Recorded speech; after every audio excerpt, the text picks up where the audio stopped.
South India Shopping Mall, The Wedding Mantra, Sarikotta Wedding Collection, South India Shopping Mall. Hi hello guys, welcome to I dream media. Kidney సమస్యలు మాత్రం present అయితే తరచూ ఎక్కువ అవుతున్నాయి. అసలు kidney జబ్బులు రావడానికి గల రీజన్స్ ఏంటి, అసలు ఎలాంటి జాగ్రత్తలు తీసుకుంటే మరి ఒక ప్రజలు కానీ ఎవరైనా ఆ కిడ్నీ సమస్యల నుంచి బయట ఎలా పడతారో వాటి గురించి మనతో ఈరోజు డిస్కస్ చేయడానికి డాక్టర్ భూషణ్ రాజ్ గారు, సీనియర్ ప్రొఫెసర్ ఆఫ్ నెఫ్రాలజీ ఇక్కడ మనతో పాటు ఉన్నారు. ఆయన్ని అడిగి తెలుసుకుందాం. Hi sir. Hi, welcome to I dream media. So sir, and recent టైమ్స్లో అయితే మనం ఎక్కువగా ఆఫ్టర్ కోవిడ్ అయితే మన కిడ్నీకి సంబంధించిన జబ్బులు అనేది వేరియస్గా వింటూ ఉన్నాం. ఎందుకు ప్రజెంట్ సిచ్యువేషన్లో ఇలా జరుగుతుందంటారు? మనిషి పుట్టిన తర్వాత ప్రతి వారికి ఏదో ఒక జబ్బు రకరకాల రూపాల్లో జబ్బులు రావడం అన్నది సహజమే. జబ్బు రాకుండా మనిషి అంటూ ఉండేవాడు ఉండడు. అది ఏ శరీరానికి ఏ భాగంలో ఇక్కడ వస్తుందని చెప్పడం అనేది కొన్ని సందర్భాల్లో కష్టం. జన్మతహా వచ్చిన రకరకాల కారణాల చేత, జన్యుపరమైన కారణాల చేత ప్రతి జబ్బుకి ఒక నేపథ్యం ఉంటుంది. ఆ నేపథ్యం రకరకాలుగా మనకున్నటువంటి అలవాట్ల రీత్యా, చుట్టూ ఉన్న వాతావరణ భౌగోళిక పరిస్థితుల రీత్యా మారుతూ ఉంటాయి. అంటే మన శరీరంలో ఏదైనా జబ్బుకి రాకున్నటువంటి ఒక మాతృక మన శరీరంలో జీన్స్ రూపంలో ఉండాలి తప్పకుండా. ఏదైనా నీకు షుగర్ కావచ్చు, బీపీ కావచ్చు, ఏదైనా హార్ట్ అటాక్ చిన్న వయసులో రావచ్చు, పక్షవాతం రావచ్చు, లేకపోతే నీకు టీబీ రావాలనుకున్నా, టైఫాయిడ్ రావాలనుకున్నా కూడా దానికి రకమైనటువంటి ఒక జన్యుపరమైన మాతృక మన శరీరంలో ఉంటుంది తప్పకుండా. అలా ఉండడం చేత మన చుట్టూ ఉన్న వాతావరణ పరిస్థితులు అయితే అవి కొంచెం మార్పు చెందుతూ ఉంటాయి. ఉదాహరణకి డయాబెటీస్ రావాలని ఒక జీన్ ఉందనుకుందాం. ఒక ఇద్దరు అన్నదమ్ముల్లో పెద్దన్నయ్యకి, చిన్నన్నయ్యకి, ఇద్దరికి, పెద్ద తమ్ముడికి ఇద్దరికి కూడా డయాబెటీస్ రావాల్సిన అవసరం ఉంటుంది. వాళ్ళ జన్యురీత్యా వాళ్ళ అమ్మకి నాన్నకు ఉంది కాబట్టి. అన్నయ్య తన ఆఫీసర్ అయి ఉండి ఒక పెద్ద నగరంలో ఉంటూ కాలు మీద కాలు వేసుకుని కూర్చొని ఏసీ గదుల్లో వేళపాల లేకుండా, సమయపాలన లేకుండా భోజనం చేస్తూ పెద్ద శారీరకంగా అట్టేశ్రమ లేనటువంటి వ్యక్తి అయితే భవిష్యత్తుకి 30-35 ఏళ్ళకి రావచ్చు. చిన్నవాడు ఏదో వ్యవసాయం చేసుకుంటూ ఎక్కడో పల్లెటూరులో మూలకుంటాడు, కాయకష్టం చేస్తూ ఉంటాడు. సమయపాలన ఉంటుంది వాళ్ళకి. కాయకష్టం చేసేవాళ్ళు వాళ్ళకి గ్రామాలలో వాళ్ళు ఎట్లీస్ట్ సమయపాలన పాటిస్తున్నారని మనం అనుకుంటాం. బహుశా వాళ్ళు కూడా బాగా చేసినట్టుగా లేదు గ్రామాలలో. ఇక టీవీలు, ఇంటర్నెట్లో వచ్చేసిన తర్వాత వాళ్ళ ఆరోగ్యాలు సైతం పాడైపోతున్నాయి. అలా కాకుండా ఇలా చూస్తే బహుశా అతను కూడా రావచ్చు కాక, జీన్స్ ఉన్నాయి కాకపోతే 45-50 ఏళ్ళకి వస్తుంది. అంటే కొంచెం మన శరీరంలో జన్యుపరమైన మార్పులు మన అందరికీ, ప్రతి జబ్బు కూడా ఒక నేపథ్యం ఉండాలి. ఉన్నప్పుడు అది మా చుట్టూ ఉన్న వాతావరణాన్ని, మన అలవాట్లను బట్టి మారుతుంది. కాబట్టి మేము చాలామందికి చెప్తూ ఉంటాం, మనిషి యొక్క అలవాట్లు చాలా చాలా ముఖ్యం. అలా అని చెప్పి అంతే అలవాట్లే ఉన్నాయా అంటే నువ్వు చెప్పవచ్చు కాక. మా ఇంటి పక్కన ఒక అబ్బాయి ఉన్నాడు, 25 ఏళ్ళు, వాడికి 2 కిడ్నీలు కూడా ఫెయిల్ అయ్యాయి. పాపం వాడు చాలా మంచివాడు, ఆల్కహాల్ లేదు, స్మోకింగ్ లేదు, బక్కగా ఉంటాడు. పాపం వాడు ఏం లేదు, చదువుకుంటూ అలా ఉన్నాడు. చదువుకుంటూ ఎగ్జామ్ రాస్తూ ఒకసారి కళ్ళెదురు కింద పడిపోతే ఏంటని చూస్తే వాడికి 240 బీపీ ఉంది. ఆ బీపీ ఎందుకు వచ్చిందని పరీక్షలు చేస్తే 2 కిడ్నీలు ఫెయిల్ అయ్యాయని చెప్పారు. మరి వాడికి ఏం లేదు కదా అని అంటే, వాడికి జన్యుపరమైన నేపథ్యం అనగానే కేవలం మనకి వాళ్ళ అమ్మ నాన్నకు ఉండాలి, వాళ్ళ తాతయ్యకు ఉండాలి, వాళ్ళ బాబాయ్కి ఉండాలి, పిన్నికి ఉండాలి, వాళ్ళ పిల్లలకు ఉండాలి, అలా అని కాదు. వాళ్ళ శరీరంలో మాత్రమే ప్రతిఫలించే ఒక రకమైనటువంటి జన్యు మార్పులు ప్రతి మందికి కూడా పుట్టుతున్నప్పుడు జరుగుతూ ఉంటాయి. అందుకే మనం అమ్మా నాన్నల్ని యథాతథంగా అచ్చుగుద్దినట్టుగా ఉండము. మనకంటూ ఒక ప్రత్యేకతైనటువంటి ఒక విశిష్టత ఉంటుంది, శారీరకంగా కానీ, మానసికంగా కానీ, ప్రవర్తనలో కానీ. అందువల్ల అది మన ప్రవర్తన ఏ విధంగా చుట్టూ ఉన్న వాటిని బట్టి మారుతూ ఉంటుందో, మన జన్యుపరమైన అవకాశాలు కూడా మారుతూ ఉంటాయి అవన్నీ కూడా. సో కాబట్టి అప్పటిదాకా నిద్రాణంగా ఉన్నటువంటి కొన్ని జన్యువులు మన అలవాటు చెడ్డగా ఉంటూ బయటపడే అవకాశం ఉంటుంది. ఉదాహరణకి క్యాన్సర్ ఉందనుకుందాం. క్యాన్సర్ ఉన్న వాళ్ళకి 80-90 ఏళ్ళు వాళ్ళు స్మోక్ చేస్తూ ఉంటారు. వాళ్ళు పెద్దగా అట్టే ఏమైనా జబ్బులు ఉండవు, వాళ్ళు బాగానే తాగి ఉంటారు కాదు. అలాగే ఒక 5-6 ఏళ్ళుగా తాగిన వాడికి వెంటనే నోట్లోనో క్యాన్సర్ వస్తూ ఉంటుంది. ఎందుకు వచ్చింది అని అంటే వాడికి ఆ జీన్ వాడు నిశ్శబ్దంగా నిద్రాణంగా ఉన్నది వాడుకున్నటువంటి స్మోకింగ్ అనే అలవాటు ద్వారా బయటపడుతుంది. సో కిడ్నీ జబ్బులో కూడా ఇటువంటి నేపథ్యం చాలా వరకు ఉంటుంది. మనిషి యొక్క ఆరోగ్యం ఉన్నది మన గర్భస్థ శిశువుగా ఉన్నప్పుడు, గర్భంలో ఉన్నప్పుడు మనం ఏ విధంగా ఉన్నామో దాన్ని బట్టి ఉంటుంది. అయితే మన శరీరంలో చాలా వరకు ఒక రకమైనటువంటి ఒక బరువుని మనం కలిగి ఉండాలి పుట్టినప్పుడు అందరం కూడా. సుమారు 7.5 నుంచి 3.5 కిలోల దాకా అనుకుందాం. దాదాపుగా యావరేజ్ మనం ఒక 3 కిలోల దాకా మన అందరం పుట్టినప్పుడు బాగా ఉంటే మన ఆరోగ్యం అనుకుందాం. 2.5 కిలోల కంటే తక్కువగా ఉన్నటువంటి వాళ్ళు కడుపులో గర్భస్థ శిశువుగా ఉన్నప్పుడు తల్లి యొక్క ఆహారంలో కానీ, తను తీసుకున్న మందుల వల్ల కానీ, తన చుట్టూ ఉన్న వాతావరణ నేపథ్యంలో కానీ, భౌగోళిక పరిస్థితుల రీత్యా కానీ, తనకి ఏదైనా ఇన్ఫెక్షన్స్ వచ్చినా, తను ఏదైనా మందులు తీసుకోవాల్సి వచ్చినా పొరపాటున అది శరీరంలో ఉన్నటువంటి అనేక వ్యవస్థలని ప్రభావితం చేస్తుంది. అందులో ఒకటి కిడ్నీ కూడా. దాదాపుగా కిడ్నీ చాలా నిశ్శబ్దంగా చాలా వారాల తరబడి నెమ్మదిగా తయారవుతూ ఉంటుంది. కాబట్టి ఇది చాలా ఎక్కువ సమయం తీసుకుంటుంది కిడ్నీ తయారవ్వడానికి. ఈ క్రమేణా రకరకాల అంశాలు ప్రభావితం చేస్తాయి. చాలా అంటే ప్రెగ్నెంట్ అయిన కొన్ని రోజులకి తనకి ఇన్ఫెక్షన్ వచ్చింది అనుకుందాం, మొదటి 6 వారాల్లోనో 8 వారాల్లోనో, అది కూడా ప్రభావితం చేస్తుంది. ఆ సమయంలోనే శరీరంలో మిగతా అవయవాలు ఏదైతే ఉంటాయో అవయవాలు కూడా ప్రభావితం అవుతాయి. ఉదాహరణకి గుండె కూడా దాదాపుగా గుండెలో ఉన్నట్టు మధ్యస్థంగా ఉన్నటువంటి ఒక గది గోడ ఒక గోడ అదే సమయంలో కిడ్నీ తయారవుతున్న సమయంలో అక్కడ కూడా చిన్న చిన్న రంధ్రాలు అవి కనపడుతుంటాయి. పుట్టినప్పుడు చిన్నపిల్లవాడు పుట్టగానే వాడు గుండెలో రంధ్రం ఉందని చెప్తూ ఉంటారు కదా, అటువంటి సందర్భంలో వాళ్ళ కిడ్నీ యొక్క ఆకారంలో పనితీరులో తేడా వచ్చే పద్ధతులు కూడా ఉంటాయి. సో కాబట్టి కేవలం జబ్బు అనేది ఒకటిగా ఉండదు, జబ్బుకి అనేక తోడైన జబ్బులు కూడా ఉంటాయి, వాటిని కూడా మనం చూసుకోవాలి. కాబట్టి ఇక్కడ గర్భస్థ శిశువుగా ఉన్నప్పుడు వచ్చే రకరకాల జబ్బులు తర్వాత మనం పెరిగిన తర్వాత రకరకాల రూపాల్లో బయటపడుతూ ఉంటాయి. ప్రపంచం మొత్తంలో ఇప్పుడు నువ్వు అడిగినట్టుగా ఏదైనా ఒక జబ్బు ప్రధానంగా వస్తుంది, కిడ్నీ ప్రభావితం చేసి పాడు చేస్తుంది అనుకుంటే మన భారతదేశంలో ఎక్కువగా వయసు రీత్యా మనం చూసుకుంటే వాటిని డివైడ్ చేసుకుందాం. ఒక వయసు రీత్యా ఒక 20 ఏళ్ళ 25 ఏళ్ళ లోపల కొంతమందికి, 50 లోపల, తర్వాత 50 దాటిన తర్వాత, లేదా శతాధిక వృద్ధులుగా ఒక 70 80 ఉన్న వాళ్ళకి అలా మనం మార్చుకుంటే రకరకాల కారణాలు ఉంటాయి. పసిపిల్లల్లో చూస్తే ఇప్పుడు నేను చెప్పినట్టుగా పుట్టుకతో శారీరకంగా వాళ్ళ శరీరం బలంగా లేకపోయినా గర్భస్థ శిశువుగా ఉన్నప్పుడు వాళ్ళ శరీరంలో ఏదైనటువంటి అవకరాలు వచ్చే కార్యక్రమం వాళ్ళ తల్లి ద్వారా కానీ రకరకాల కారణాల చేత కానీ కొన్ని జన్యుపరమైన కారణాలు కూడా అప్పటికప్పటికే వచ్చేస్తాయి. పుట్టుకతో వాళ్ళు ఒక కిడ్నీతో పుట్టడము, 2 కిడ్నీలు ఒకే వైపు అతుక్కొని పుట్టినట్టుగా ఉండడము, లేదా 2 కిడ్నీలు కూడా చాలా మొత్తం వాచిపోయినట్టుగా ఊపిపోయినట్టుగా రక్తనాళాలు దాంట్లో బాగలేకపోవడము, లేదా మూత్రనాళాలు వ్యవస్థ సరిగా లేకపోవడము, ఇటువంటి కారణాల చేత పుడతారు. పుట్టిన తర్వాత కొన్ని రోజులకే వాళ్ళకి తెలిసిపోతుంది, కానీ పుట్టేశారు కాబట్టి అప్పటికి ఆపరేషన్ ద్వారాను రకరకాల పద్ధతులు కొంచెం బాగా చేసుకుంటాం. కానీ అలా చేసుకున్న పూర్తిగా సంపూర్ణంగా బాగవడం కొన్ని సందర్భాల్లో జరగక కాలక్రమేణా నెమ్మదిగా కిడ్నీ ఫలితం తగ్గి వాళ్ళ కిడ్నీ పాడైపోయే అవకాశం ఉంటుంది. కాబట్టి శారీరకంగా ఉన్న అవకరాలతో పుట్టినటువంటి పిల్లల్లో ఏ కారణం చేతనైనా కూడా వాళ్ళకి కిడ్నీలు పాడయ్యే అవకాశం చాలా చిన్న వయసులో వస్తుంది. అలా కాకుండా పసిపిల్లలకి జన్యుపరమైన కారణాల చేత నెఫ్రోటిక్ సిండ్రోమ్ లాంటి జబ్బులు వస్తాయి. నెఫ్రోటిక్ సిండ్రోమ్ అనేది చాలామందికి తెలిసినటువంటి పదమే. నెఫ్రోటిక్ సిండ్రోమ్ చిన్నపిల్లల్లో మూత్రంలో ప్రోటీన్ అనే పదార్థం చాలా పోతూ కాలక్రమేణా ఎటువంటి మందులకి లొంగకుండా నెమ్మదిగా కిడ్నీ పాడైపోతూ ఉంటుంది చాలా రోజుల తర్వాత. నెఫ్రోటిక్ సిండ్రోమ్ మన పిల్లలకి మనం కిడ్నీ బయాప్సీ ద్వారా జెనెటిక్ పరీక్షలు చేసుకోవడం ద్వారా వాళ్ళ జబ్బు నిర్ధారించి దానికి మందులు ఎటువంటి పెట్టాలి అని చెప్తూ ఉంటాం.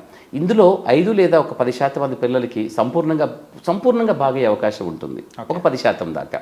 అందులో ఒక 60-70% మంది పిల్లలకి రకరకాలుగా మందులు వేసుకుంటూ తీసేస్తూ కొన్ని సంవత్సరాల తర్వాత నెమ్మదిగా అది పోయే అవకాశం ఉంటుంది. కానీ ఈలోగా వాళ్ళు చాలా కష్టపడతారు, అమ్మా నాన్నలు చాలా బాధపడతారు, పిల్లలు కూడా కష్టపడతారు శారీరకంగా మానసికంగా. చిన్నపిల్లలు కదా పాపం, వాళ్ళకి చిన్న జబ్బులు ఇది వచ్చిన అమ్మా నాన్న కూడా చాలా బాధలో ఉంటారు వాళ్ళంతా కూడా. అలాగే కొంతమంది ఒక 10% మంది మాత్రం ఎటువంటి మందులకు లొంగకుండా చాలా త్వరితగతిన తీవ్రంగా అయిపోయిన జబ్బుతో వాళ్ళు కిడ్నీ పూర్తిగా పాడు చేసుకునే అవకాశం ఉంటారు.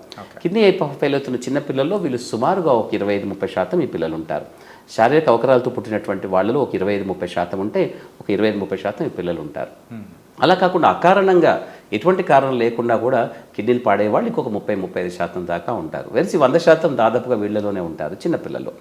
అలాగే మధ్య వయసులో ఉన్నటువంటి వాళ్ళు, యువకుల దగ్గర నుంచి మధ్య వయసులో ఉన్నటువంటి వాళ్ళలో దాదాపుగా మనకి జన్యుపరమైన కారణాల చేత వచ్చే గ్లోమరులర్ డిసీజెస్లో ఎక్కువగా వస్తూ ఉంటాయి. అందులో మూత్రంలో ప్రోటీన్ పోవడము. ఇప్పుడు నేను ఉదాహరణ చెప్పినట్టుగా నీకు ఇంట్రడక్షన్లో యంగ్ పిల్లవాడు చక్కగా పనిచేసుకుంటున్నాడు, తింటున్నాడు, తిరుగుతున్నాడు, అన్నీ బాగానే ఉన్నాయి. వాడికి సడన్గా ఒకసారి కళ్ళు తిరిగాయి, లేదా కళ్ళు బ్లర్డ్గా కనపడుతూ ఉన్నాయి, ఏదో హెడేక్లా వస్తుంది, అడపదడప ఏందో వచ్చిందని చెప్పేసి డాక్టర్కి వెళ్ళి చూస్తే బీపీ చూస్తే ఒకసారిగా 220/140. అదే 220 అంటే నేను చాలా బాగున్నాను కదా, నేను యువకుడిని, నాకు బీపీ ఉండేటువంటి కనీసం ప్రేమలో పడి విఫలం కూడా కాలేదు, నాకెందుకు బీపీ పెరుగుతుంది అనుకునే ఆనందంలో వాడు వెళ్ళి మళ్ళీ చెక్ చేసుకోవడం మర్చిపోతాడు, లేదా ఆ బాధతో భయంతో చెక్ చేసుకుంటాడు, ఆ బీపీ అలాగే పెరుగుతూ ఉంటుంది. ఈ క్రమంలో పరీక్షలన్నీ చేయగా వాడి 2 కిడ్నీలు చాలా చిన్నగా అయిపోయినట్టు పాడినట్టుగా తెలుస్తూ ఉంటుంది. కొంతమందికి కిడ్నీ సైజ్ బాగుంటే మేము కిడ్నీ బయాప్సీ చేసి ఐజీఏ నెఫ్రోపతి, FSGS లాంటి రకరకాల జబ్బులు మేము చెప్తూ ఉంటాం. వీటన్నిటి కూడా ఒక జన్యుపరమైన నేపథ్యం ఉంటుంది వాళ్ళలో. కొన్ని సందర్భాల్లో మనకు చెప్పడం చాలా కష్టం. ఇప్పుడే కొత్తగా ఈ 4-5 ఏళ్లలో 3-4 ఏళ్లలో రకరకాల పద్ధతుల ద్వారా మనకు తెలుసుకుంటుంది వాళ్ళ రకరకాల జన్యువులు ఏ విధంగా ప్రభావితం చేసి కిడ్నీలు చాలా మంచి వయసులో అంటే 20, 25, 30 ఏళ్లలో ఉన్న పిల్లలు ఎంత ఆరోగ్యంగా అనిపిస్తారు మనకి, ఎంత ఆనందంగా తిరుగుతూ ఉంటారు. వాళ్ళకి అట్టే కష్టాలు ఇంకా మొదలవు జీవితంలో. అప్పుడు ఇంత పెద్ద ఆరోగ్య సమస్య ఉన్న పళంగా వాళ్ళు ఎత్తున పడేసరికి వాళ్ళు చాలా భయపడిపోతారు. అమ్మ నాన్నలకు చాలా దుఃఖం, ఖేదం కలుగుతుంది. మీ అబ్బాయి 2 కిడ్నీలు పాడయ్యాయి అని చెప్తే ఇంతకుముందు నేను చెప్పినట్టుగా వాళ్ళకి ఎంత కష్టం అవుతుంది. వాళ్ళకి చిన్న పిల్లవాడిని ఈ 2 కిడ్నీలు ఫెయిల్ అయ్యాయి, నువ్వు డయాలసిస్ చేసుకోవాలి, కిడ్నీ మార్చుకోవాలని అంటే వాళ్ళకు వాళ్ళ జీవితంలో ఒక పెద్ద శరాఘాతం, వాళ్ళకి ఎంత కష్టం అనిపిస్తుంది వాళ్ళకి. సో అలాంటి వాళ్ళు అలాగా కొన్ని వీళ్ళలో కొంతమందికి స్మోకింగ్, ఆల్కహాలిజము, స్థూలకాయంతో ఉండడం కొన్ని ప్రభావం, అనేది కూడా మెయిన్ కారణం, ఒబేసిటీ కూడా. ఇప్పుడు మన భారతదేశంలో ఒబిసిటీ మనం 15-18 ఏళ్ల పిల్లల నుంచే చూస్తున్నాం. అసలు 15 ఏళ్ళ చిన్న పిల్లల్లోనే స్కూల్లోనే ఉంటున్నారు. స్కూల్లో వెళ్ళే పిల్లల్లో దాదాపుగా ప్రతి 4వ అబ్బాయి లేదా అమ్మాయి ఒబీస్గా ఉంటున్నారు. ఇప్పుడు మిగతా వాళ్ళు తర్వాత ఒబీస్ అవుతున్నారు, అంతే, ఇంకోటి ఏం లేదు. అలాగే వెరసి నలుగురిలో ఒక్కరు మాత్రమే సాధారణంగా మనం అనుకున్నటువంటి ఒక మంచి బరువుతో ఉన్నారని అనుకుంటున్నాం. దాదాపుగా నలుగురిలో ముగ్గురు ఇప్పుడు కానీ ఆ తర్వాత కానీ ఒబీస్ అయిపోతున్నారు. దాదాపుగా 20-22 ఏళ్ల వయసులో ఉన్న పిల్లల్లో దాదాపుగా నడుము చుట్టుకొలత బాగా పెరగడము, చాలా లావుగా ఉండడం వల్ల చూస్తున్నాం. బహుశా ఆహారంలో ఉన్నటువంటిది. ఒకప్పుడు పిల్లలు 4 ఎదురు ఉండేవాళ్ళు, వాళ్ళందరికీ అమ్మ నాన్నలు కొంచెం తూచినట్టుగా కొలిచినట్టుగా కొద్దిగా పెట్టేవాళ్ళు, వాళ్ళు కొంచెంగా తినేవాళ్ళు, అందరూ డివైడ్ చేసుకొని తింటే కొంచెమే మిగులుతుంది. ఇప్పుడు అలా లేదు, ఒకరు లేదా ఇద్దరు పిల్లలు, వాళ్ళ అమ్మ నాన్న సంపాదన అంతా ప్రేమంతా కూడా ఆహారం రూపంలో చెప్తున్నారు పిల్లలకి. సో కూర్చోబెట్టి తింటున్నారు. అలాగే శారీరక శ్రమ బాగా తగ్గిపోయింది పిల్లల్లో. స్కూల్కి వెళ్ళే పిల్లలు కూడా ఆటలాడే వాళ్ళు చాలా తక్కువ. అందరూ సిటీ బస్సులో వెళ్తారు, స్కూల్ బస్సులో వెళ్తారు. కాబట్టి వాళ్ళకి అట్టిగా శారీరకంగా శ్రమ కూడా లేదు. స్కూల్కి నడుచుకుంటూ వెళ్ళి వెనుకొచ్చే ఒకనొక జనరేషన్ ఇప్పుడు అలా కనిపించడం లేదు అందరికీ కూడా. సో శారీరక శ్రమ పెద్దగా లేకపోవడం పిల్లలకి, అలాగే ఆహార అలవాట్లో అధికంగా శక్తిదాయకమైనటువంటి హై కెలరీ డైట్ బాగా తీసుకుంటున్నారు పిల్లల్లో. అందువల్ల పిల్లలు చాలా ఒబీస్ అవుతున్నారు. కాబట్టి వాళ్ళలో సైతం మేము డయాబెటీస్ చూస్తున్నాము. 15-18-25 లోపల డయాబెటీస్ ఉన్నటువంటి వాళ్ళు నాకు అనేకంగా ఉన్నారు పిల్లలు. నాకు చాలా ఆశ్చర్యం అవుతోంది. బహుశా 30 ఏళ్ల క్రితం మేము పేషెంట్స్ చూస్తున్నప్పుడు అలాంటి సందర్భం లేదు. ఇప్పుడు చాలామంది పిల్లలు వస్తున్నారు. చాలామంది వాళ్ళు టైప్ 2 డయాబెటీస్ అంటూ పెద్దవాళ్ళకి వచ్చే డయాబెటీస్, అది అంటే 45-50 ఏళ్ళు దాటిన తర్వాత వచ్చే డయాబెటీస్, అది మేము పిల్లల్లోనే చూస్తున్నాము. 15-18, 24, 25, 30, 32లో చూసిస్తున్నాం. ఇలాంటి వాళ్ళందరికీ చాలా తొందరగా డయాబెటీస్ వచ్చినప్పుడు వాళ్ళ కిడ్నీలు చాలా తొందరగా పాడయ్యే అవకాశం ఉంటుంది డయాబెటీస్ రీత్యా. వాళ్ళు ఇంకోటి ఏంటంటే వాళ్ళు అట్టే అవగాహన పెంచుకోరు వాళ్ళు. ఇంకా నాకెందుకు వచ్చిందిరా, నేను మంచిగా ఉన్నాను కదా, నేను చిన్నపిల్లవాడిని కదా అనుకుంటూ ఉండగానే ఆ శరీరానికి కావాల్సినంత హాని డయాబెటీస్ ద్వారా జరిగిపోతుంది. కానీ అంటే వాళ్ళు ట్రూత్ని యాక్సెప్ట్ చేయలేక ఇంకా అలాగే కంటిన్యూ అయిపోతుంది. అది మానవ సహజమైనటువంటి గుణం. చెడు చెప్పినప్పుడు వెంటనే ఒప్పుకోము, అదే మంచి చెప్తే మనం వెంటనే యాక్సెప్ట్ చేస్తాము. అది మంచిలో ఉన్న గొప్పతనం అని కాదు, కానీ చెడులో ఉన్నటువంటి బలహీనత ఇది. ఇక్కడ వీళ్ళు యాక్సెప్ట్ చేయరు వెంటనే. అందులో ఆరోగ్యపరమైనటువంటిది కదా. ఎందుకంటే పైకి మనం అందరూ ఆరోగ్యంగా కనిపిస్తాం, అంతర్గతంగా జరుగుతున్నటువంటి విధ్వంసాన్ని మనం బయటికి కనిపించేలా చేయము. అందువల్ల చాలామంది ఆరోగ్యంగా ఉన్నామని అనుకుంటారు.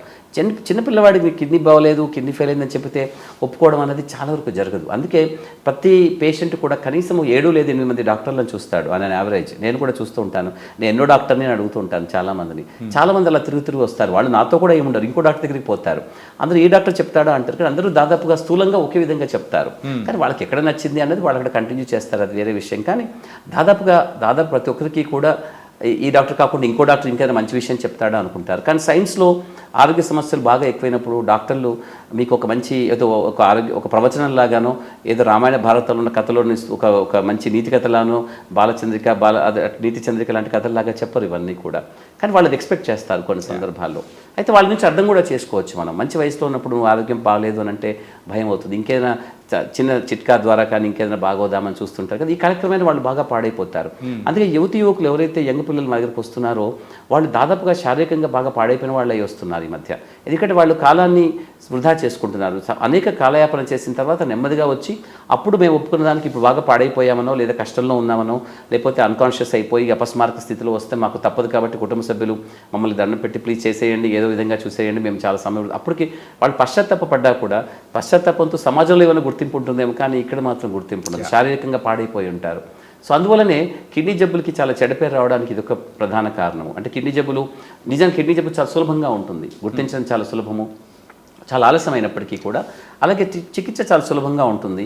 ఇప్పుడు ఒకనొక కాలంలో చాలా ఖర్చుతో కూడుకున్నది అనుకున్నా ఇప్పుడు అంతగా ఉండటం లేదు, కానీ తీసుకోవడం చాలా ఆలస్యంగా జరుగుతుంది. కాబట్టి చాలామంది చనిపోతున్నారు. యువకుల్లో చాలా కారణాలు మనం వెతకడం అన్నది కొన్ని సందర్భాల్లో కష్టమవుతుంది, రావడం ఆలస్యం వస్తున్నారు కాబట్టి. అదే సమయానికి వస్తే బహుశా కిడ్నీ జబ్బుకు ఒక పేరు పెడతాము, ఫలానా కారణం చేత మీ కిడ్నీ పాడిందని చెప్తాము, ఆ ఫలానా కారణంకి రకరకాలుగా తోడుగా ఉన్న ఈ జబ్బులని చెప్తాము.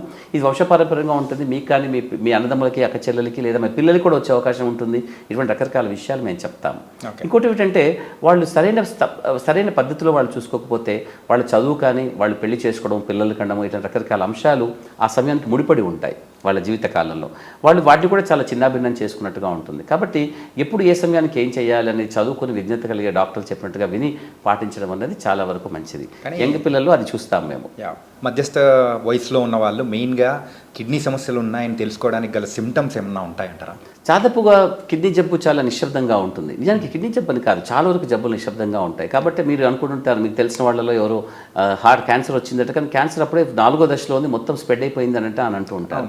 అలా మరి ముందెందుకు తెలుసుకోలేదు అంటే, శరీరానికి ఎలా ఉంటుందంటే, శరీరానికి చాలా వరకు ఓపిక చాలా ఎక్కువ, మనిషి మనస్తత్వానికి ఉండదు. కానీ అయితే ఇక్కడ శరీరం ఏం చేస్తుందనంటే, దానికి ప్రత్యామ్నాయంగా ఉన్నటువంటి ఒక పద్ధతుల్ని నీ శరీరానికి ఇవ్వడం ద్వారా దాంట్లో మన శరీరంలో ఉన్నటువంటి రకరకాల ఏదైతే జీవరసాయన ప్రక్రియలు ఉంటాయో ఆ ప్రక్రియలు కావచ్చు, లేదా శారీరకంగా మనం రోజువారీ కార్యక్రమాల కోసం శరీరాన్ని వాడుకునే ప్రక్రియల కోసం కావచ్చు, మనకి చేసేసి అమర్చి పెడుతుంది.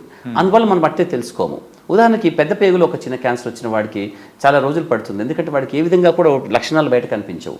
కిడ్నీ చాలా నిశ్శబ్దంగా పనిచేస్తుంది. ఇప్పుడు మామూలుగా కిడ్నీ పనిచేస్తుందా నీకు అంటే నువ్వు ఏ విధంగా చెప్పగలుగుతావు? నీ కిడ్నీ పనిచేస్తుందా అంటే ఈ మూత్రం పోస్తున్నాం కాబట్టి. కానీ మూత్రం పోయడం అన్నది కిడ్నీ చేసే పనిలో అత్యంత చిన్న కార్యక్రమం. అది చాలా చిన్న కార్యక్రమం. అది మామూలుగా ప్యాసివ్గా ఏదో నీళ్లు పోస్తే ఫిల్టర్ చేసినంత సులభంగా అనుకోవడానికి లేదు. అది కిడ్నీకి సంబంధించి అది చాలా పెద్ద కార్యక్రమం.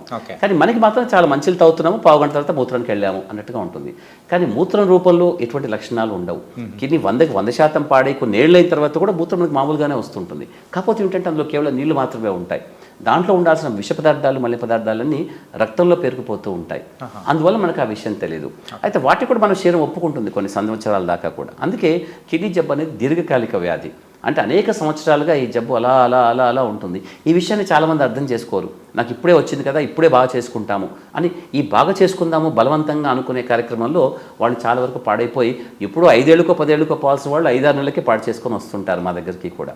అంటే అయితే ఆ నెగ్లిజెన్స్ వల్ల ఎక్కువగా ఇబ్బందులు అనేది ఆ విధంగా ఉంటుంది. కాబట్టి మేము చాలా మందికి ఎక్కువ కౌన్సిలింగ్ ఇవ్వాల్సి వస్తుంటుంది.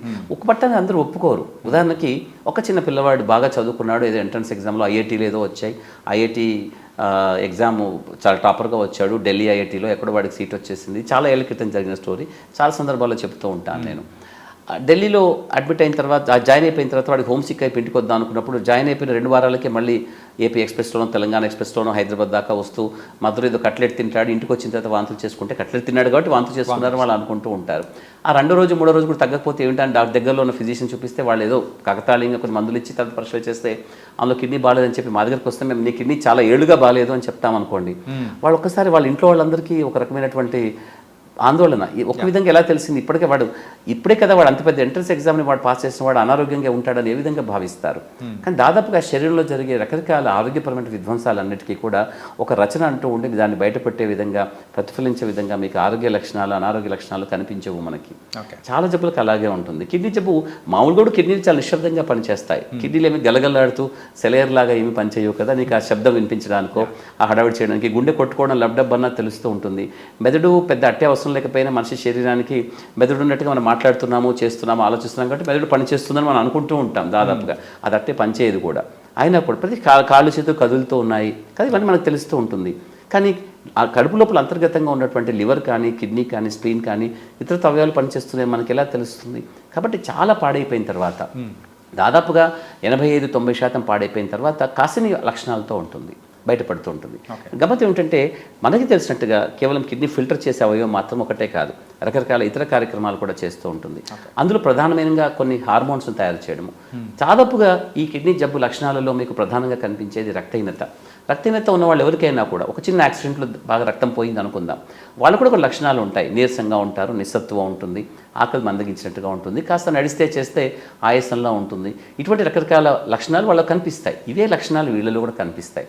దాదాపుగా ఆడవాళ్ళకి రక్తహీనత ఉండడం అనేది చాలా సహజంగా ఉంటుంది. కాబట్టి మన భారతదేశంలో ఎవరైనా ఆడవాళ్ళు రక్తహీనతతో ఒక డాక్టర్ దగ్గరికి వెళ్ళారనుకోండి, ఒక మంచి అమ్మాయి, ఒక 25-30 ఏళ్ళ ఆవిడ, ఆల్రెడీ 2 పిల్లలు ఉన్నారు, ఎప్పుడో చిన్న పిల్లవాడు ఆల్రెడీ 4-5 ఏళ్ళు ఉండి ఉంటుంది, ఆవిడ ఒక డాక్టర్కి వెళ్ళి రక్తహీనత దగ్గరికి వెళ్ళింది అనుకోండి. ఎప్పుడమ్మా మీ పిల్ల డెలివరీ అయిందంటే 4-5 ఏళ్ళు అయిందండి అని అంటే, అప్పటి నుంచి బాగా తింటున్నట్టుగా ఉండలేదు, నీకు రక్తం తగ్గినట్టుగా ఉంది, ఇది ఈ మాత్రలు వేసుకో అంటారు. అలా మాత్రలు వేసుకుంటూ కొన్ని నెలలు, సంవత్సరాలు గడుస్తుంది, రక్తం మాత్రం ఇంప్రూవ్ కాదు. చాలా ఏళ్ల తర్వాత ఆమె శారీరకంగా దుర్బలంగా అవుతోంది, శరీరం కుచించుకుపోతుంది, శుష్కించుకుపోతుంది, కండరాలన్నీ చిన్నగా అయిపోతున్నాయి, పోన్లాగా అయిపోతుంది, ఎముకల గుడిలా తయారవుతుంది. ఏంటో నెమ్మదిగా ఆమెకు ఆకలి కూడా తగ్గుతుంది, ఆయాసంలా అనిపిస్తుంది, నీరసంగా ఉంది, వామిటింగ్స్ వచ్చినట్టుగా పొద్దురు లేవగానే వాంతి వచ్చినంత పని అవుతుంది తనకి. ఏంటా అని తీరా చూసే పరీక్షలు వాళ్ళకి అందులో కనపడుతుంది, 2 కిడ్నీలు కూడా పాడయ్యాయి చాలా సంవత్సరాలుగా అనేసి. అలా జరుగుతూ ఉంటుంది. ఇవన్నీ కూడా లక్షణాలు రక్తహీనతకు సంబంధించినవి. కిడ్నీ అని చెప్పడానికి అక్కడ ఏమి ఉండదు, కానీ కిడ్నీ చాలా పరోక్షంగా సహజంగా రక్తహీనత ద్వారా దాని లక్షణాలు కనపడుతూ ఉంటుంది. ఇందులో ఇంకో భాగం కూడా చెప్పాను, కండరాలు శుష్కించుకుపోతున్నాయి, ఎముకల గూడలా తయారవుతుంది. ఎముకలు కూడా చాలా మెత్తగా అయిపోయి నెమ్మదించి సరిగ్గా పనిచేయకుండా నొప్పిగా కనపడుతూ ఉంటాయి. ఎందువల్లంటే కిడ్నీలో తయారయ్యే విటమిన్ డి అనే హార్మోను మనకు తెలుసు విటమిన్ డి సూర్యరశ్మి ద్వారా వస్తుంది. కానీ సూర్యరశ్మి ద్వారా మనకు ఒక ముడి పదార్థాన్ని ప్రేరేపితం చేస్తుంది. చర్మం పైన ఉన్నటువంటి ఒక ముడి పదార్థాన్ని సూర్యరశ్మి ప్రేరేపితం చేస్తుంది. ఆ ప్రేరితమైనటువంటి ఆ పదార్థము లివర్ ద్వారా వెళ్ళి లివర్లోంచి మళ్ళీ కిడ్నీకి వెళ్ళి కిడ్నీ ద్వారా మన శరీరానికి కావాల్సినటువంటి అసలైన సిసలైన హార్మోన్ లాగా మారుతుంది. ఈ అసలైన హార్మోన్లా మారడానికి ఇంత పెద్ద కార్యక్రమం ఉంది. కానీ సూర్యరశ్మి కావడం అన్నది మనకి చాలా ముఖ్యం. కేవలం సూర్యరశ్మితో అక్కడ ఆగిపోదు కదా, కిడ్నీ లివర్ కూడా ఆరోగ్యంగా ఉండాలి. ఎప్పుడైతే కిడ్నీ బాగాలేదో విటమిన్ డి అనే అసలైన హార్మోన్ తయారు చేసుకోవడం కుదరదు. కాబట్టి అసలైన హార్మోన్ వెళ్ళి అసలైన పని చేయాలి. అది ఎక్కడ పని చేయాలి? ఎముకల్ని బలంగా, కండరాలను బలంగా దృఢంగా పెట్టగలగాలి. సో ఎప్పుడైతే ఈ హార్మోన్ తక్కువగా ఉంటుందో అప్పుడు నిజానికి ఆ రక్త బలహీనతగా అయినటువంటి ఎముకల ద్వారా వాళ్ళ శరీరం కుంటుపడిపోతుంది. అంటే శరీరం శుష్కించిపోతుంది. వాళ్ళకంతా కూడా ఎముకలు కూడా లీన్గా అయిపోయి బక్కచిక్కిపోతారు అకారణంగా. అంటే మీరు భోజనం తగ్గించారా అంటే నాకు ఆకలి తగ్గింది కానీ ఈ మధ్య నుంచి నేను అంతకుముందు నుంచే బక్కచిక్కిపోతున్నాను అంటారు. ఇవన్నీ రకరకాలుగా భిన్నంగా ఉన్నటువంటివి. అంతేకాని చాలామంది అనుకున్నట్టుగా నా కిడ్నీలు వెనుక భాగంలో వీపులో ఉన్నాయి కాబట్టి నాకు నడుము నవ్వలేదు. నన్ను చాలామంది వాదిస్తూ ఉంటారు, నాకు నడుము ఎప్పుడు నొప్పి లేదండి అంటారు, నాకు ఎప్పుడు నడుము నొప్పి లేదండి అంటారు. నొప్పి ఉండాల్సిన అవసరం ఏమీ లేదు. ఏదో కాసింత చిన్న రాళ్లలో ఉంటే ఏదైనా రాయి అతుకుపోతే అడ్డుపడితే అప్పటికప్పుడు నొప్పి వస్తుంది. కానీ అది కిడ్నీకి సంబంధించిన లక్షణం ఏమీ కాదు అది యాక్చువల్గా. సో కాబట్టి ఆ కిడ్నీ నిశ్శబ్దంగా పాడైపోతున్నట్టు మీకు ఎటువంటి లక్షణాలు ఉండవు. చాలా పెద్దగా శారీరకంగా మొత్తంగా కనపడే పెద్ద లక్షణాలు వచ్చేసరికి మీకు తెలియాల్సిన విషయం ఏమిటంటే కిడ్నీ అప్పటికే 85-90% పైగా పాడైపోయినట్టు. కాబట్టి ప్రాథమిక దశలో దాన్ని గుర్తించడం అనేది సాధ్యం కాదు. ఓకే, కానీ కిడ్నీస్ సమస్యలు ఎక్కువగా ఆడవాళ్ళతో కంపేర్ చేసుకుంటే మగవాళ్ళలోనే ఎక్కువగా కనిపిస్తుందని అంటున్నారు. Is it true? నిజమేనా?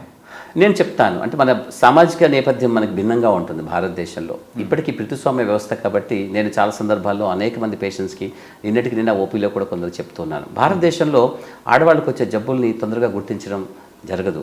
అంటే సాధ్యం కాదని నేను చెప్పటం లేదు, అవకాశం లేక. దాదాపుగా మేము చూస్తున్న కాలంలో చాలామంది ఆడవాళ్ళకి మగవాళ్ళకి ఒకే రకంగా జబ్బులు ఉన్నప్పటికీ సరే మగవాళ్ళకి కొంచెం ఎక్కువగానే వస్తాయి అనుకుందాం. ఎందుకంటే బయట తిరుగుళ్ళు ఎక్కువగా ఉంటాయి, వాళ్ళకి స్మోకింగ్ అనే అలవాట్లు ఎక్కువగా ఉంటాయి, ఆల్కహాల్ ఉంటుంది, నీళ్ళంటే బయట తాగరు, ఎక్కువ బయట తిరుగుతూ ఉంటారు. కాబట్టి చీటికి మాటికి మందులు వేసుకోవడం కొంచెం మగవాళ్ళలో చాలా ఎక్కువగా ఉంటుంది. పెయిన్ కిల్లర్స్, యాంటీబయాటిక్స్ ఎక్కువ వేసుకుంటూ ఉంటారు. ఎందుకంటే నలుగురిలో ఎక్కువ తిరుగుతారు కాబట్టి అదొక కారణము. సో ఈ కారణాలు పక్కన పెట్టేస్తే ఆడవాళ్ళకి ప్రత్యేకంగా ప్రెగ్నెన్సీ అనబడే ఒక ప్రత్యేక కార్యక్రమం ఉంటుంది. దాదాపుగా ఈ గర్భిణీ స్త్రీలలో నిశ్శబ్దంగా కిడ్నీలో వచ్చే మార్పులు సహజంగా కూడా జరుగుతాయి. దాదాపుగా కాదు, ప్రతి గర్భిణీ స్త్రీలో కూడా ప్రెగ్నెన్సీ సమయంలో ఆ 9-10 నెలల కాలంలో తప్పనిసరిగా కిడ్నీ లోపల రకరకాల మార్పులు జరుగుతాయి. కాకపోతే అవి సహజ సిద్ధమైనటువంటిది. తాత్కాలికంగా ఒక రకమైనటువంటి ఉధృతిలోనే పెద్దగా అయినట్టు అవుతుంది. కిడ్నీ సైజ్ కూడా ఇంత ఉండాల్సింది ఇంత అవుతుంది. మూత్రం కూడా ఎక్కువ తయారవుతూ ఉంటుంది. రకరకాల కార్యక్రమాలు భిన్నంగా తయారవుతాయి. కానీ అవన్నీ కూడా డెలివరీ అవ్వగానే పూర్తిగా మంచిగా అయిపోతాయి.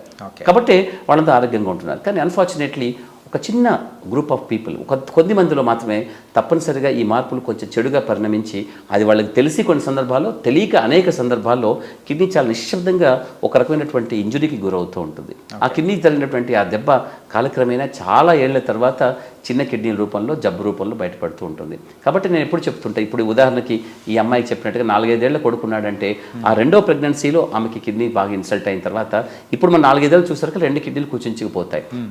కిడ్నీ జరిగిన ఇన్సల్ట్ ఎప్పుడు జరిగింది? అవమానం కానీ ఇంజరీ కానీ అది రెండవ ప్రెగ్నెన్సీలో జరిగింది తనకి. సో ఇటువంటి కార్యక్రమాలు చాలా జరుగుతాయి ఆడవాళ్ళకి కూడా.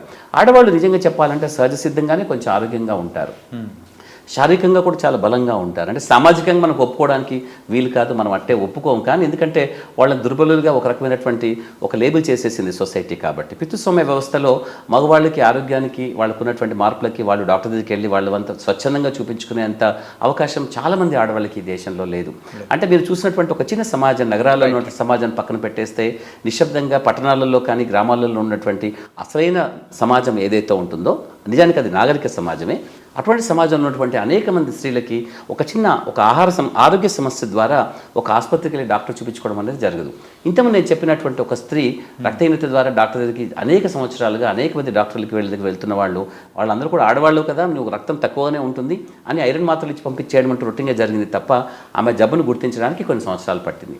అది కాకుండా ఒక మగపిల్లవాడు ఉన్నాడు, ఒక 30 ఏళ్ల మగపిల్లవాడు ఉన్నాడు, ఉద్యోగం చేసుకుంటున్నాడు, ఆఫీస్లో కొంచెం మెట్లెక్కి దిగాల్సిన అవసరం ఉంటుంది. కాబట్టి ఒకే మెట్లు ఎక్కి దిగడం అనే కార్యక్రమం 2-3 ఏళ్ళుగా చేస్తున్నప్పుడు 2-3 ఏళ్ళుగా జరిగినటువంటి ఆయాసం అనేది కొద్ది కొద్దిగా జరుగుతున్నప్పుడు అతనికి అనుమానం వస్తుంది. అదేంటి నాకు ఇంతకుముందు ఇదే రెండంతస్తులు ఎక్కినప్పుడు ఆయాసం కాలేదు, ఇప్పుడు రెండంతస్తులు ఎక్కితే నాకు ఎందుకు ఆయాసం వస్తుంది అని పరీక్ష చేసుకుంటే డాక్టర్ దగ్గరికి వెళ్తాడు, పరీక్ష చేసుకుంటారు. రక్తం తగ్గింది వచ్చింది, రక్తం ఎందుకు వచ్చింది, పరీక్ష చేస్తే కిడ్నీ బాగాలేదు. అప్పుడు కాబట్టి మేము పరీక్ష చేసే వాళ్ళలో ఎక్కువ మంది అధికులు మగవాళ్ళు ఉండడానికి కారణం ఏమిటంటే వాళ్ళ లక్షణాలకి వాళ్ళకి డాక్టర్ దగ్గరికి వెళ్ళే అవకాశం చాలా ఎక్కువగా ఉంటుంది.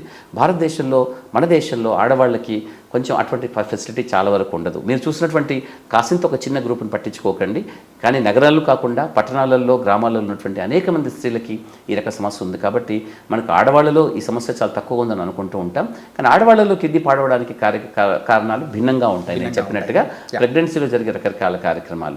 ఒకప్పటిలాగా 10 మందిని 12 మందిని ఆడవాళ్ళు బాగానే డెలివరీ చేసుకునేవాళ్ళు. ఇప్పుడున్నటువంటి పద్ధతుల్లో అంత బాగా ఉండటం లేదు. కారణం ఏమిటంటే కొంచెం ఆలస్యంగా పెళ్లిళ్ళు కావడము, హార్మోన్ యొక్క సమతుల్యత ఏదైతే శరీరంలో సహజంగా ఉండాలో అటువంటి కొంచెం దెబ్బతినడము, అందువల్ల పిల్లలు ఇంట్రాయూటరైన్ గ్రోత్ రిటార్డేషన్ లాంటిది, అంటే పిల్లల లోపల శారీరకమైనటువంటి పెరుగుదల ఏదైతే ఉంటుందో గర్భస్థ శిశువుకి అది సరిగా ఉండకపోవడంతో పిల్లలు తక్కువ బర్త్ వెయిట్తో పుడుతున్నారు, లేదా చాలా తొందరగా పుడుతున్నారు, ప్రీటర్మ్ బేబీస్ అంటున్నాం.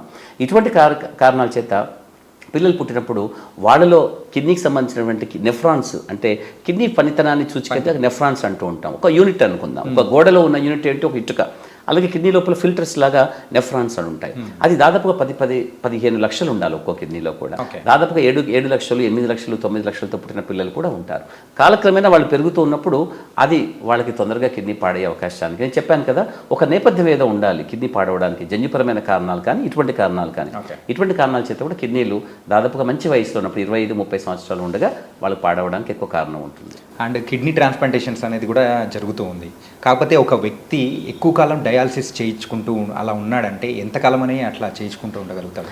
ప్రపంచంలో దాదాపుగా 50 సంవత్సరాల పైగా డయాలసిస్ చేసుకుని ఉన్న వాళ్ళు ఉన్నారు. ట్రాన్స్ప్లాంటేషన్ 50-56 సంవత్సరాలు చేయించుకొని బతికిన వాళ్ళు కూడా ఉన్నారు. ఒకనొక వ్యక్తికి దాదాపుగా కడుపులో ఉన్నటువంటి కిడ్నీ తన 76-78 ఏళ్ళకి చనిపోయిన కాలానికి కడుపులో ఉన్న కిడ్నీ యొక్క వయసు దాదాపుగా 104-106 సంవత్సరాలు.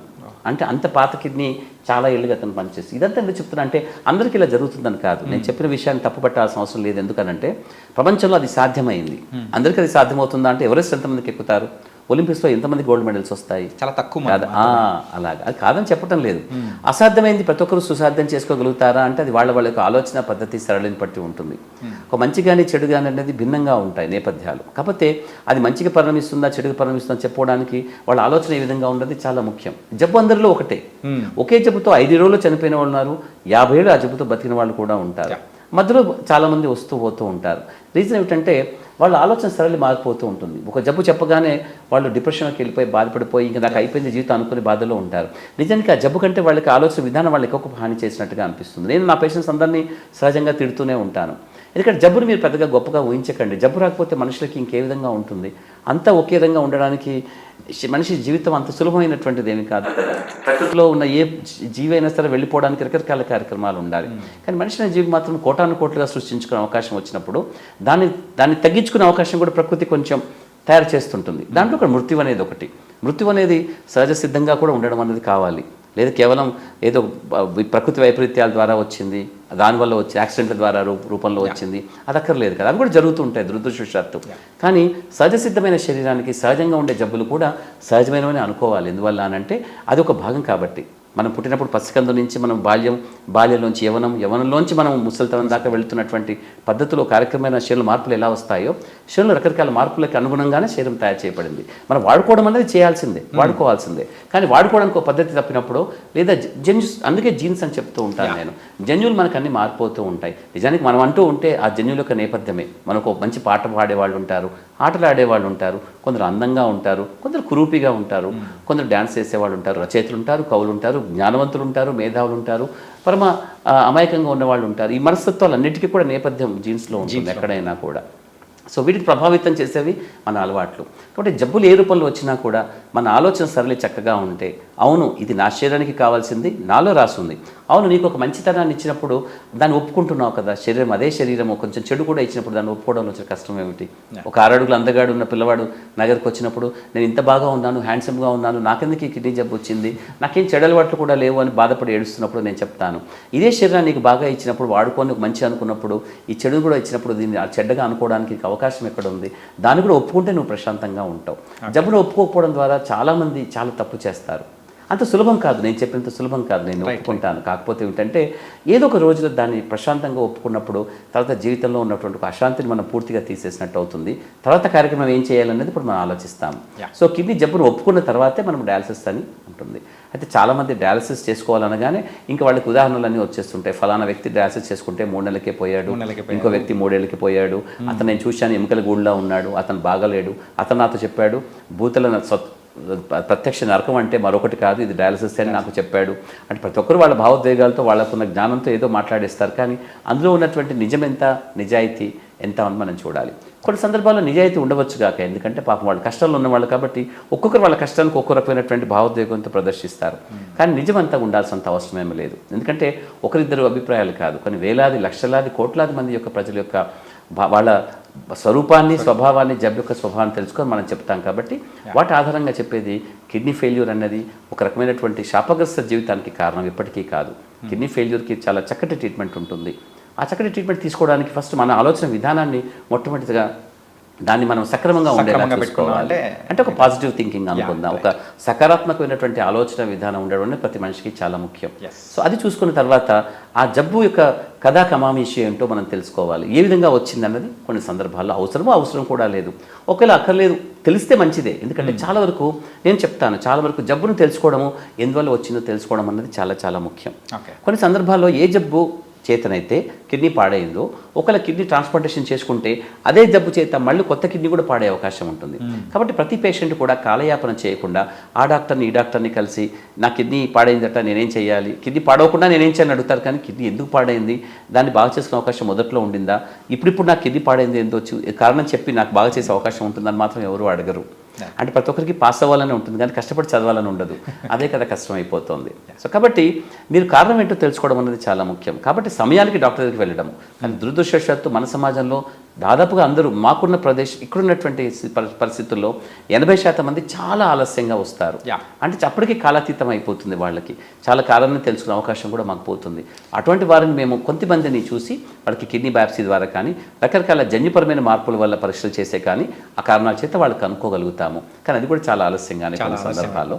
అయినా కొన్ని అటువంటి ఇన్ఫర్మేషన్ ఎప్పటికీ మనకు వృధా కాదు. ఒకటి చెప్తాను, శారీరకంగా మనం చేసుకున్నటువంటి పరీక్ష, రక్త పరీక్ష కానీ, మూత్ర పరీక్ష కానీ, పరీక్ష స్కాన్స్ కానీ ఏది కూడా వృధా కావు. దాంట్లో ఉన్నటువంటి అత్యద్భుతమైనటువంటి అంశాన్ని మనం ఏ విధంగానే వాడుకోవచ్చు ఎక్కడైనా కూడా. నేను అది చెప్తుంటాను, నిన్న ఒకరికి చెప్తున్నాను, బాధలో ఉన్నటువంటి అమ్మాయికి సమాజంలో చాలామంది మంచి వాళ్ళే ఉంటారు, నిజానికి అందరూ మంచి వాళ్ళే ఉంటారు. అంటే వాళ్ళు ఉన్న చెడుని చూడాలని నువ్వు అనుకుంటే తప్ప వాళ్ళలో చెడు కనిపించదు, అంత అవసరం కూడా లేదు, ఎందుకు చూడాలి. వాళ్ళు చాలామంది సహాయం చేయాలనుకుంటారు. ఒక అమ్మాయి చాలా డిప్రెషన్లో ఉండి బాధపడిపోయి ఇంకా నాకు అక్కర్లేదు, కిడ్నీ ఫెయిల్ అయింది, 10-12 ఏళ్ళుగా చూస్తున్నాను, ఇంకా అయిపోయింది నా జీవితం అంటే, అలా కాదు అని చెప్తున్నాను. అంతా చెడే ఉంది, నాకేమీ లేదు అని అంటే నువ్వు చెడే చూస్తున్నావు, నీ కళ్ళను పట్టే ఉంటుంది, చుట్టూ చూస్తే మంచిగా ఉంటుంది, సహాయం చేసేవాళ్ళు చాలామంది ఉంటారు.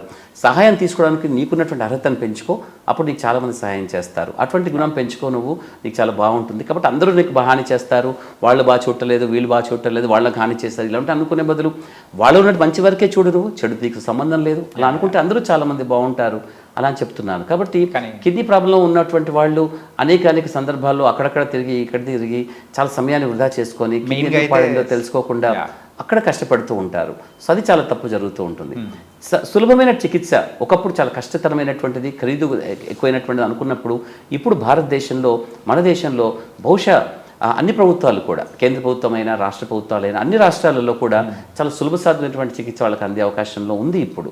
ఒకప్పుడు 30 ఏళ్ల క్రితం మేము చూసినప్పుడు కిడ్నీ ఫెయిల్ అయిన వాళ్ళకి నిజంగా ఒక మరణదండలానే ఉండేది. అది కూడా పాప ఇంత పెద్ద దండననా ఇంత చిన్న వాడికి అనిపించేది. కాకపోతే అప్పుడు వాళ్ళకున్న పరిస్థితుల్లో చాలా తక్కువ మంది మాత్రమే కిడ్నీ ట్రాన్స్ప్లాంట్ చేసుకునేవాళ్ళు, డయాలసిస్ చేసుకోవడం ఫెసిలిటీస్ ఉండకపోయేవి, హడావిడిగా ట్రాన్స్ప్లాంట్ చేసుకునేవాళ్ళు. అయినా చాలామంది బాగున్నారు. నాకు 32 ఏళ్ళు ట్రాన్స్ప్లాంట్ చేసుకున్న వాళ్ళు ఉన్నారు, 30కి ట్రాన్స్ప్లాంట్ చేసిన వాళ్ళు, 28-29 ఏళ్ళు ట్రాన్స్ప్లాంట్ చేసుకుని బతుకుతున్న వాళ్ళు, ఇంకా ఉన్నవాళ్ళు చాలామంది ఉన్నారు. కానీ అది సాధ్యమవుతుంది. కానీ సూపర్ సార్. ఏంటంటే మెయిన్గా మీరు చెప్పిన దానిలో అనిపించింది ఏంటంటే కాలయాపన వల్లే మెయిన్గా ఇట్లాంటి ప్రాబ్లమ్స్ నెత్తి మీదకి తెచ్చుకున్న తర్వాతే వస్తున్నారు అని. అవును, అది చాలా చాలా ఇంపార్టెంట్ అనే విషయము.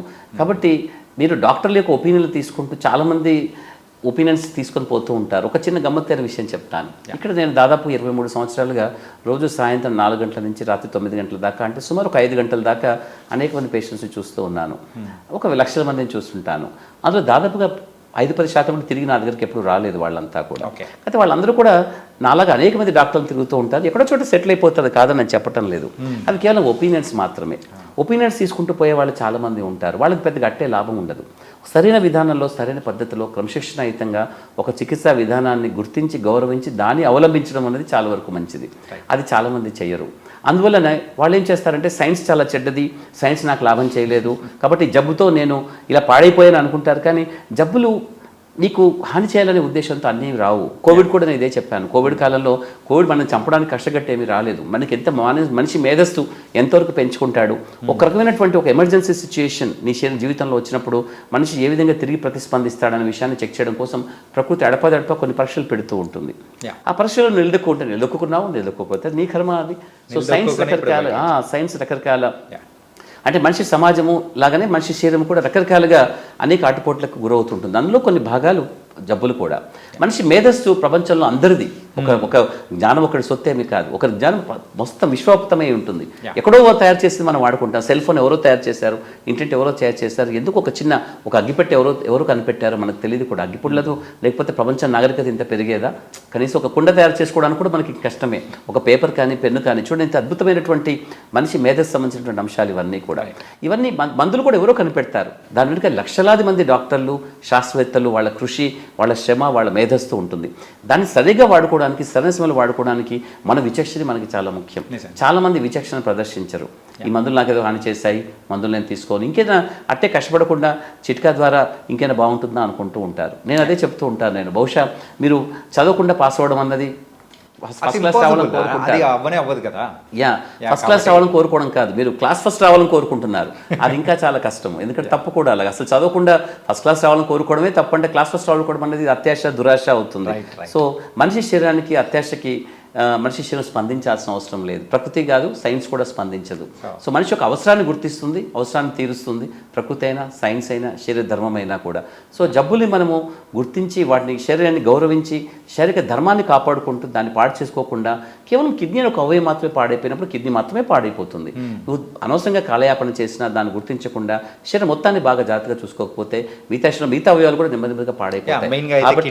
కాబట్టి మీరు వాళ్ళు గుండె పాడై చనిపోయారని, పక్షవాతం వచ్చి చనిపోయారని, ఇన్ఫెక్షన్ వచ్చి చనిపోయారని, కాళ్ళు చేతులు ఫ్రాక్చర్లు అయి చనిపోయారనేసి, మంచం పడి పాడైపోయాడని ఇలాంటి రకరకాల ఎందుకు చూస్తారంటే అక్కడ పాడైన కిడ్నీ ఒక్కటే కదా. దాని ప్రత్యామ్నాయంగా డయాలసిస్ ఒకటి ఉంది, ట్రాన్స్ప్లాంటేషన్ ఉంది.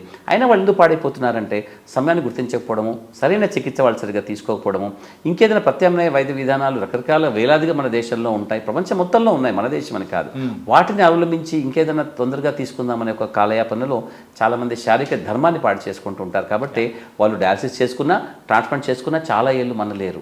ఆ విధంగానే చాలామంది డయాలసిస్ మీద చెడు అభిప్రాయము. ట్రాన్స్ప్లాంట్ చేసుకుంటే ఇప్పటికీ చాలామంది ఉంటారు. కొంతమంది డయాలసిస్లో ఉంటారు, 20 ఏళ్ళుగా ఉంటారు డయాలసిస్లో. నువ్వు ట్రాన్స్ప్లాంటేషన్ చేసుకోవాలంటే వద్దు సార్, నేను చూశాను కొంత ట్రాన్స్ప్లాంట్ చేసుకొని చనిపోయిన వాళ్ళు ఉన్నారు, నాకు పర్వాలేదు, తప్పేమీ లేదు. ఎందుకంటే డయాలసిస్ కూడా దానికి ప్రత్యామ్నాయమే.